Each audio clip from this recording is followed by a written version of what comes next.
Last summer, migrants from all over the world crossed the border in San Diego. There were so many that Border Patrol agents dropped dozens of them off at a San Ysidro transit center every day. The county's emergency migrant shelter had shut down. It ran out of money, leaving them with nowhere to stay. That's when Ruth Mendez met Luis. She's an immigrant advocate, and he's a South American asylum seeker.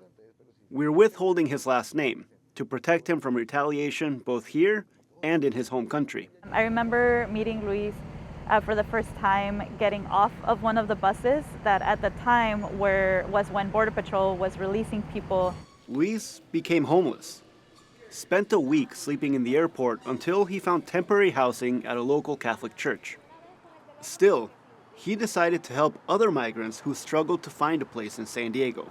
Mendez says that having someone like Luis there gave advocates instant credibility. And really tell people, hey, I was in your position. These folks are actually to be trusted. If you want, you can follow her. You're going to go to the airport for free. Luis's year-long case spans one of the most uncertain times in the history of the U.S. asylum system. He arrived in August 2024, soon after the Biden administration bowed to political pressure and placed strict limits on asylum. And his case remains ongoing after the Trump administration essentially stopped the asylum process and began arresting people at their immigration court hearings. Melissa Crow is the director of litigation at the Center for Gender and Refugee Studies, which has sued both the Biden and Trump administrations. They have peeled back the rights of asylum seekers like an onion. Crow says that back in June 2024, Biden made all migrants who crossed the border illegally presumed ineligible for asylum. Previously, everyone who entered the country had equal access to the asylum system, no matter how they entered. Then, in his first days in office, Trump cracked down even harder. These restrictions that we've been talking about, the circumvention of lawful pathways rule and the securing the border rule, in most cases take asylum off the table. Fortunately for Luis, he entered the country before Trump's crackdown, so he could still try to pursue an asylum claim. But by the time he got to see a judge, Immigration and Customs Enforcement agents were arresting people at immigration courts. Mendez was worried about Luis, so she offered to go to the San Diego Immigration Court with him. At the beginning of the week, we heard of LA immigration courts, San Francisco immigration courts having ICE inside the courtrooms, and so that was really worrying. Luis did not see any ICE agents in the courtroom, but when he left to go to the bathroom, he saw the hallway was full of them. Pues me asomé y estaban todos ahí esperando en fila. Entonces yo me devolví. He remembers thinking how odd this was. It's as if the federal government wants people to abandon their cases. Le quita mucha credibilidad a los procesos acá porque uno dice, bueno, yo quiero hacer algo, entonces ¿para qué me pongo a hacer las cosas bien si al fin y al cabo me van a hacer? Luis was among the first to be arrested in San Diego's immigration court.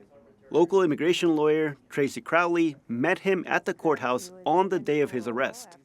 She was blown away by how well prepared Luis was for his asylum claim. But that was still not enough to keep him out of detention. He completed everything they asked him to do, and he showed up when he was supposed to show up, and that's exactly why they targeted him, because they knew where he would be. Luis saw his imprisonment at the Otay Mesa Detention Center as a particularly cruel irony. He was a political dissident in his home country and fled specifically to avoid being jailed. Despite having a strong asylum claim, Luis thought about giving up. And so it was very difficult to keep his spirits up and to keep him motivated because I knew I could get him out on bond. And I knew he had a really strong asylum case. Luis says he felt like a robot during his time at Otay Mesa. An endless and mindless routine of eating, sleeping, and waiting. La cárcel ahí es feo porque se vuelve uno como un muñeco, como un robot. He says the men there are miserable, that it's common to hear them cry themselves to sleep at night. And the guards are constantly pressuring detainees to sign voluntary departure forms and abandon their cases. But after 6 weeks, Crowley secured his release on bond. Luis is still pursuing a political asylum claim and is due back in court, the same place he was arrested just a few months ago, in September. Gustavo Solis, KPBS News. solo lo se asomaba.